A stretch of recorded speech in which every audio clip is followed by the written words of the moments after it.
In association with Official Wrestling comes A Few Good Marks podcast.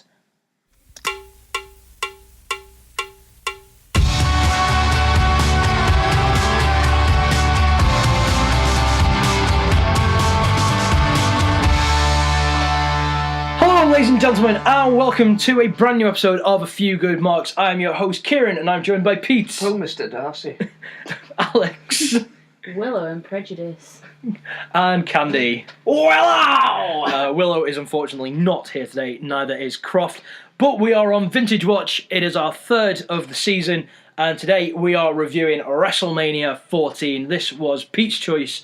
So, Pete, why'd you pick Wrestlemania 14? I literally only chose this because it has Undertaker vs Kane, their first match. It was one of my favourite matches ever. Fair play. And, have you seen much else from it? Yeah, and it's literally just full-blown Attitude Era madness, but not quite to the extent of WrestleMania 15. Yeah, true. I had that on video, WrestleMania 15. Fair play. Great Fair show. play. Well, maybe. Solid. If I went back and watched it now, I'd probably be shite. So, shall we dive straight in? First bout was a 20 tag team battle royale to decide the number one contenders for the tag team belts. First note, Sonny was hot back then. Sonny's also a giant see you next Tuesday. Sonny Yeah, was hot, she and was hot. Jerry Lawler pointed that out on commentary at least 3 times. Yeah, Jerry would not stop. Anytime she'd walk past, be like, whoa, look at Sonny.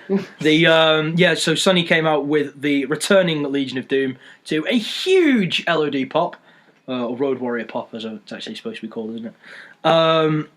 My other note here is, how is this fair on the Nation of Domination? We are the nation. The Nation of Domination had 4 guys in this match. They had Mark Henry, Farouk, D'Lo Brown, and the Godfather. They had double the amount of people in this match than any other team did. Every other team had 2 people, and they still didn't fucking win. Well, maybe no other team has 4 people. That's why they didn't have 4 people. Well, yeah, but 2 other people would have surely should have been at ringside. And They just been could cheering have on. joined up. They were like, hey, Bradshaw and whoever you're partnering with. Some other random guy. I guess. So much for Black Power, eh? This match was solid TNA bullshit match idea. If one of the team got thrown over the top, both were eliminated. You can't even fight on. So, Jerry Lawler's constant cheering for Brian Christopher. He's like, come on, Brian! There's no mentions of why. It's very much an in-joke. Yeah. It was, come on, Scott Taylor, get up! Don't let Brian down. It was, Legion of Doom won. It was a fun bollocks match to get started. Yeah. It was a huge mess, but it was okay. It was okay. It was just into the finish. I think Hawk and Bob Holly just kind of stood around, leaning on the ropes. We're not needed here. Nah. Hawk and Bart Gunn, the New Midnights. You do your bit, we'll just stand here and watch. It was okay. And LOD are you the new number one contenders? Not that we'll ever follow up on that, but I just thought I will Google if they won. I would imagine they did. Nah, Hawk probably had some issues that made him. Oh, not be Probably able jumped to. off the Tron again. Heavy. Was that before this? No, I think it was after. I imagine it was after. I think it was after. Moving on, next match was who received a very large pop in my living room was Taka Michinoku. Way! Against Aguila for the light heavyweight championship. There was a nice moonsault from Aguila to the outside. Aguila is my new favourite indie wrestler. He was so indie. He was just flips and shit. It was Alex. You must have been into this match.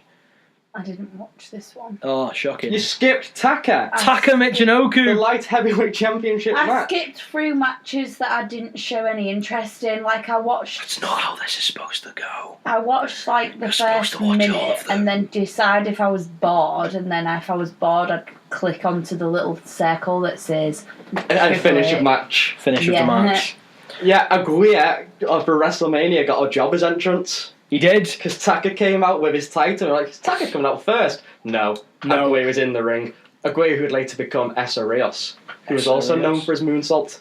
And Evidently, because it's the I same person. imagine he was managed by Lita, so maybe he taught her how to do a And moonsault. she obviously didn't do very well. Yep, She always did a really rubbish move. Yeah, Yeah.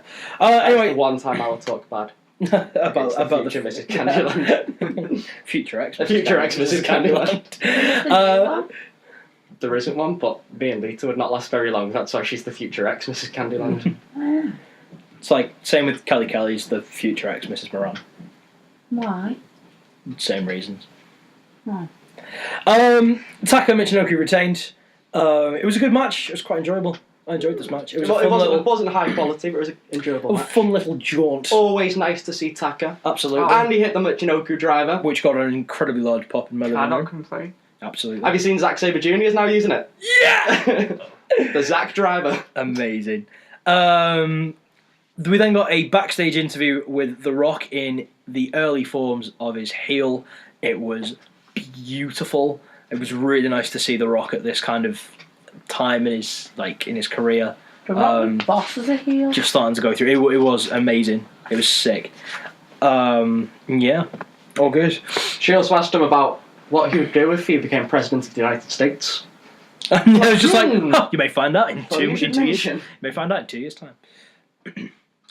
Next up was for the European title. It was Triple H against Owen Hart. This was boss, and this was a also great just match. after The screw job. Screw job. Mhm. So that was funny, and I loved the finish. Yeah, really good The finish. was boss. Really I really good did not finish. see that powder come in. No, it was Like, the freedom powder. I actually didn't know she had it. It was good. The storytelling was a little bit off. Like Owen wasn't fully committing to his injury. Like it was just like when he I was Seth noticed Rollins in it. He was Seth Rollins selling. Disgraceful. So he was like when it suited it. And then Like well, not even that. Like hitting I just an need to hold my knee hitting to an make sure it still hurts. hitting an enziguri on your injured leg, like but with the full force going over, like and him taking it properly. You know what I mean? It's like, oh well. Triple H retained though after interruption from China and Sergeant Slaughter. How boss was China? She was okay. This was the point where she looked like a man won it. Yeah. But And Trips was full on dating her. Whamming her. Sergeant Slaughter was a bit keen to keep her close by though, wasn't he? yeah, I got onto that. He's a dirty outfecker. I reckon it was done on purpose because she looks like legit fuming at one point. Like I don't know if anyone clocks onto this, but it wasn't even just like in gimmick China fuming. It was like literally like her like She this. was actually fuming. Like she looked at him at one point and was like but not Stop like it now. yeah, Like stop being an annoying prick. Yeah, I caught onto that. I don't know if that's just because I'm a woman and I catch on to things like that. But You were imagining being handcuffed to Sergeant Slaughter. That's not like anything. That's like something you wish in your worst enemy, Yeah. isn't it? I curse you to be handcuffed to Sergeant Slaughter for the rest of your days. Worse could be handcuffed next to like New Jack. Oh, that's oh true. my god. But New Jack, like if you befriended him, he'd just protect you. Sergeant Slaughter, I don't think you could befriend that guy. I don't think if you befriended New Jack, he wouldn't turn on you and This is true. stab you with a fork. Ram you with a shopping trolley. Oh dear. Actually, I did not say that. I do not want New Jack coming after me. I take it back. I'm sorry. Great wrestler. Yeah, lovely guy. Is that amazing? 7-star.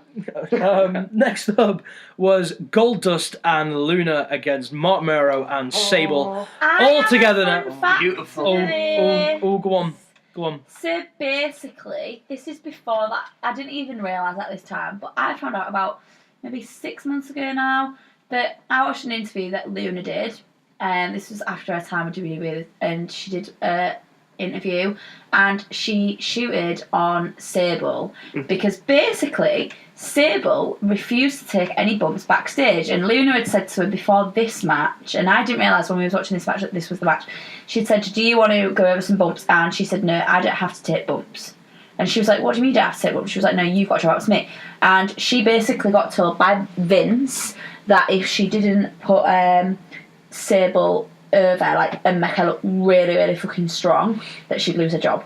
And that if she touched her, if she hit her and made contact, she would fucking be fired straight away on the spot. Jesus. So obviously, Luna. So when I started watching this match, I was thinking, it didn't dawn on me until about 3 minutes in, and I was like, hang the fuck on, this is the match. I paused it, went back to the interview just to make sure, and it is the match because it was the mixed tag, and you could literally tell, like, I don't know if it's because I knew this, but you could see Luna just carrying Sable. Oh yeah, she did. Carried her. She should have always got a title run as well. Like, it was. Oh yeah, she was so criminally underrated.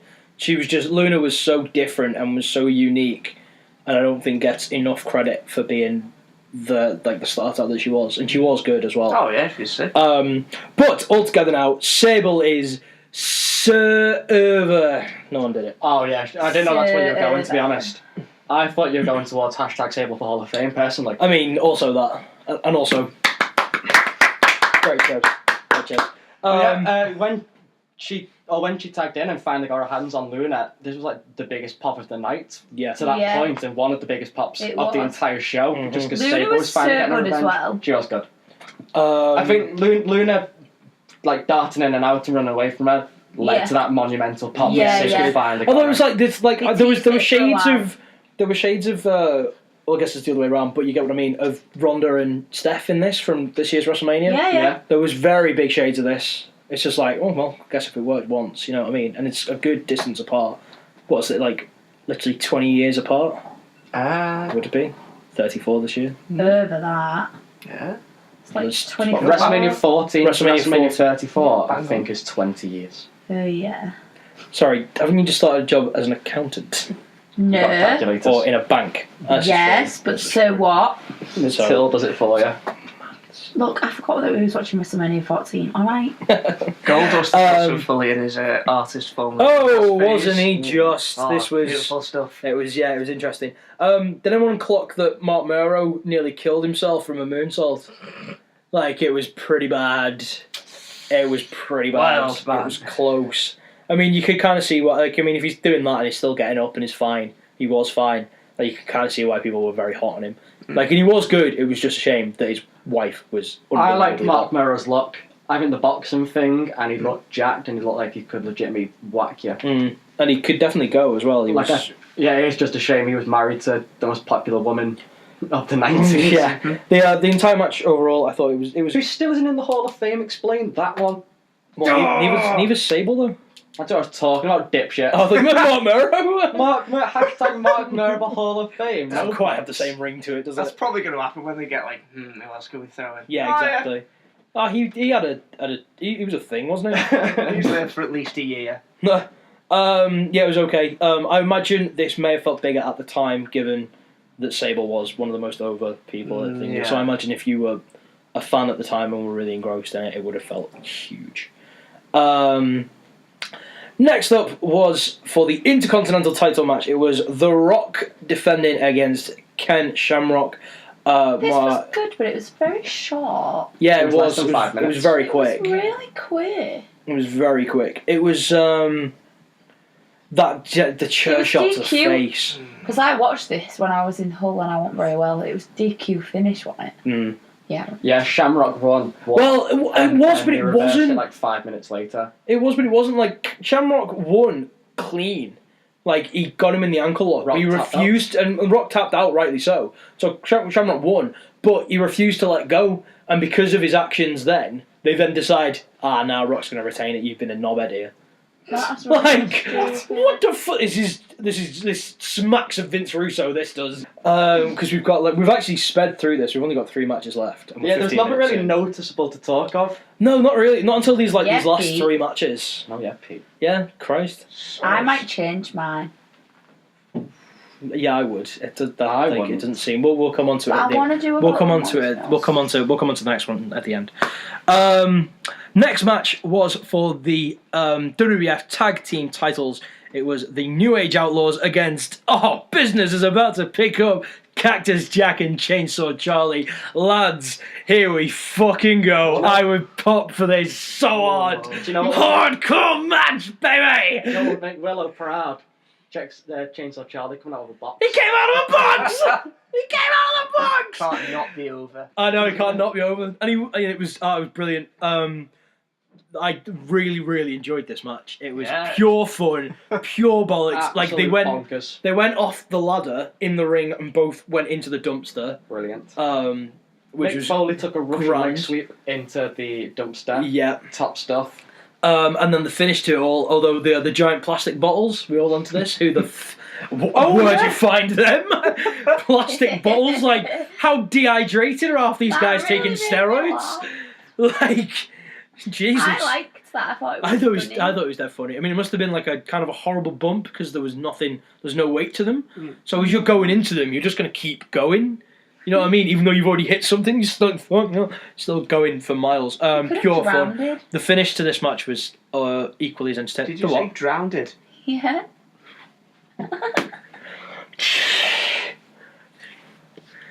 How can moving you on. talk? Because I'm the Y'all. Y'all. Yeah, but I mean, like, at least that's a common phrase. In Texas. Not in St. Helens. So it's drowned in Hull. Drowned? No, it's not. In Hull it is. Oh, well, that's Hull. That's where I'm from. You're not from Texas. Sucks to be you. I know. This is true. Yeah. You've got me there. But yeah, the finish of this match was really good. Go on. Before we were talking about the LOD and whether they got their title shot, I've looked it up. And the answer is... Here we go. Due to some legal wrangling from the New Age Outlaws, they claimed the dumpster used in the finish was the wrong dumpster. Oh. To be fair, it was. It was. Why?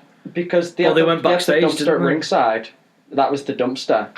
It'd be like if someone randomly found a casket backstage in a casket match and threw them in that one instead. It wouldn't quite have the same effect. So the titles were vacated. Ooh. And on Raw, they had a steel cage match between the New Age Outlaws and Cactus Jack and Chainsaw Charlie.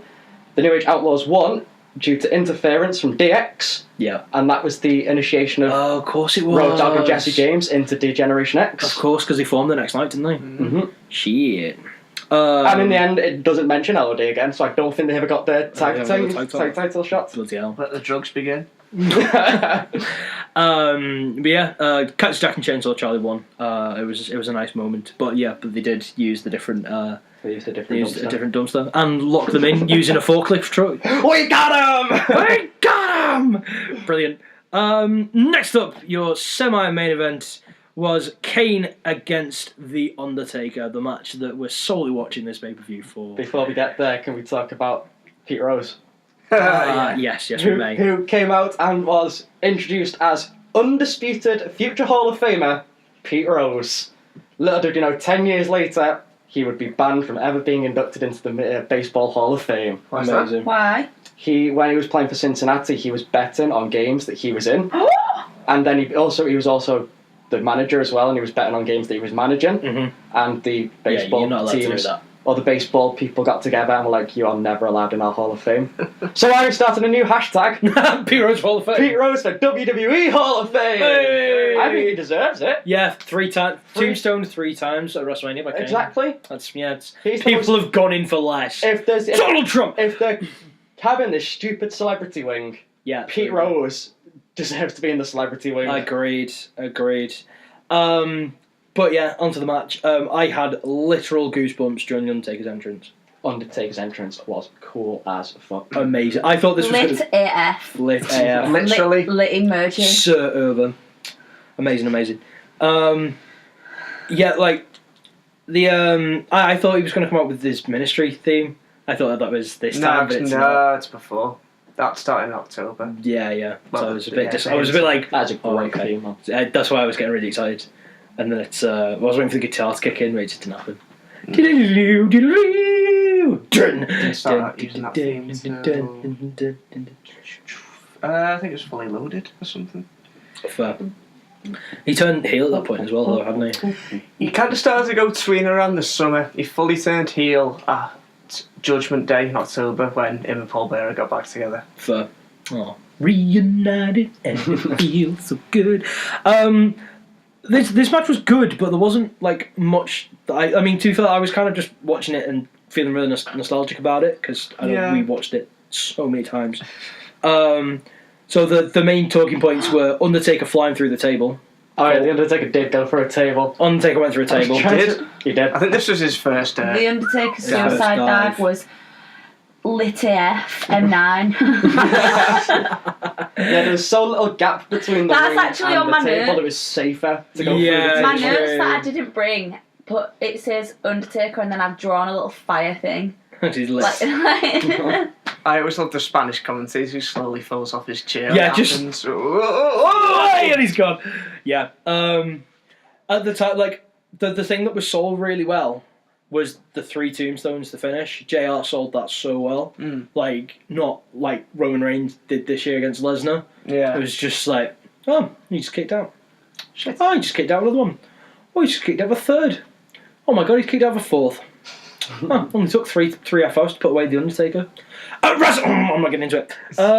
So yeah, three tombstones finish him off. But this like genuinely like yeah, it's such a good match. Like it was really good, but I couldn't help but think that like the Undertaker's finish is one of the most protective finishes of all time, and it still is today.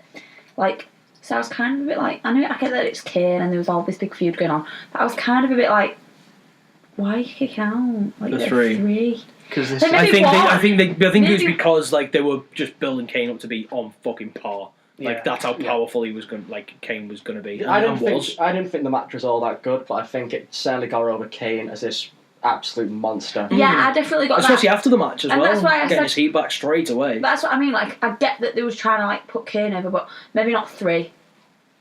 I don't know. 3 I was don't think it needed to be 3. I think Undertaker could have hit a lot of other stuff that he could have kicked out of. kicked out 1 maybe. In the video, when I couldn't remember a single thing they said, there's just like their one comment. It was like they had an Undertaker Kane match which sounds exciting but was a bit crap, and a dumpster match which sounds crap but was actually quite exciting. There was I really enjoyed this match. Like it was quite slow to get going, but yeah, the finish was well worth it.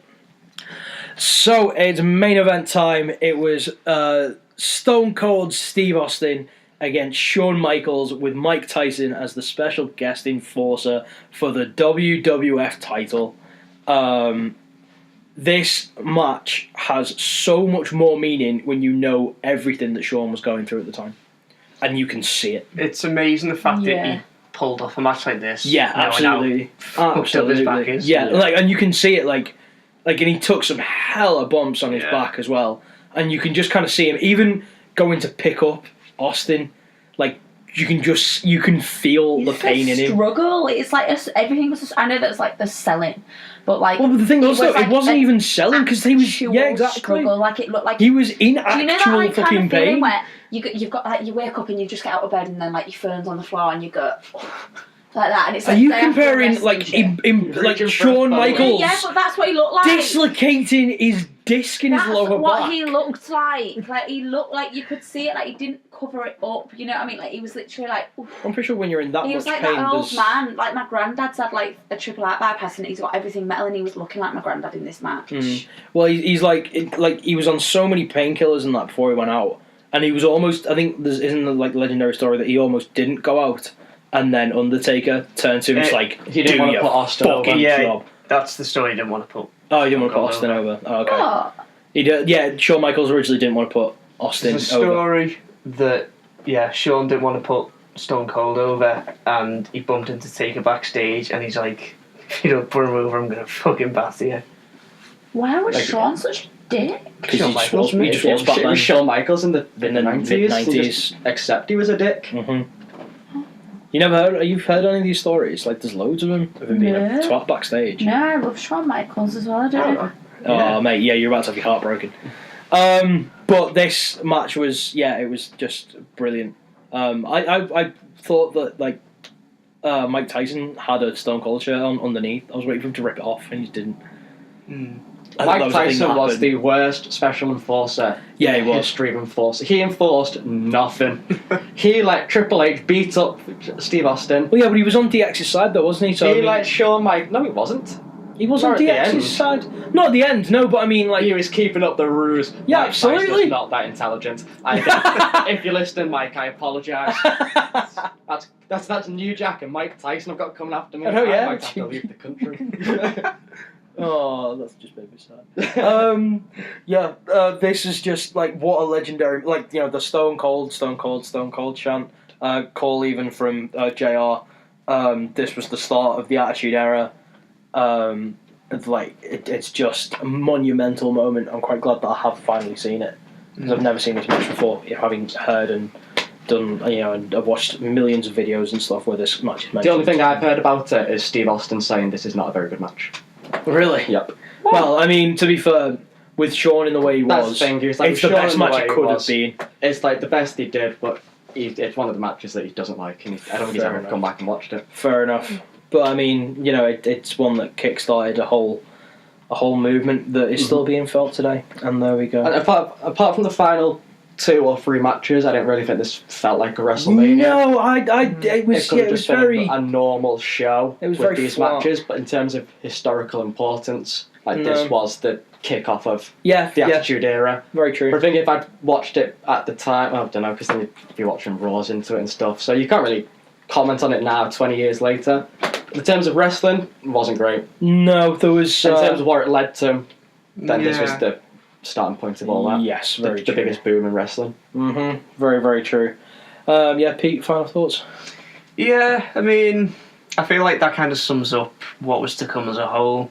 Because the Attitude Era nowadays really isn't known for its wrestling. Pure action. It's obviously made way for the trash TV that was to come with 5-minute matches, heels and face turns every fucking segment. So Yeah, but constant.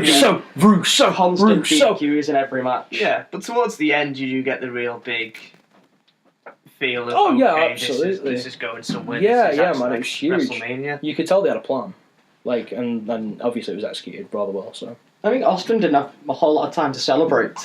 He waved his hands in a few times. He probably had a few beers. Mike Tyson was there for God knows what reason. Again, sorry, Mike. And then he left. And was like, oh, okay, see you later, Steve. I mean, you just won your first world title, but bye. See you later. Isn't this also where we get the DX band doing America the Beautiful? No, it was cut out of the network version. Oh shit, yeah. Which explains how bad it was.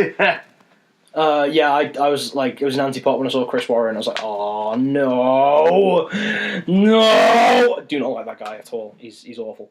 He's also dead. Is he? Yeah, I'm sure he is. Oh shit. Well. So our next vintage watch, because Alex drew on predictions with yours truly and Pete, but obviously we've done mine. I might Pete's. change mine, so let's not. All right. Well, I won't say Let's which is not what it's going to announce be. But yeah, we're going to do whatever Alex's pick is, whatever that may be. So we've got that to look forward It may to. or may not involve a screw job of some kind. Absolutely not. I want to just do a It's podcast Survivor on... Series Undertaker versus CM Punk. Screw job. Can we do just... Natalia and Charlotte. Can we do just a podcast on the screw job? I've wanted to do that for so long, and I don't want to watch Survivor Series just to do a podcast on the screw job. Screw job. I mean, we'll fit it into it somewhere. I can imagine that can be arranged. But there we go. That's that for this episode of Vintage Watch. Thank you for checking in, folks. Do not forget to like, comment, and subscribe on YouTube and go through. I've got to do this spiel. All right, will you chill out? It's Willow's nickname to champion of proud fathers. Right, let me do this spiel and then I'll sign off. Right, do not forget to like, comment and subscribe to us on YouTube, like us on Facebook, follow us on Twitter, and follow us on Spreaker as well. We're also on Spreaker. So thank you for checking us out, folks. We will see you very, very soon. Au revoir. Bye-byes. Don't kill me, New Jack. Always be proud.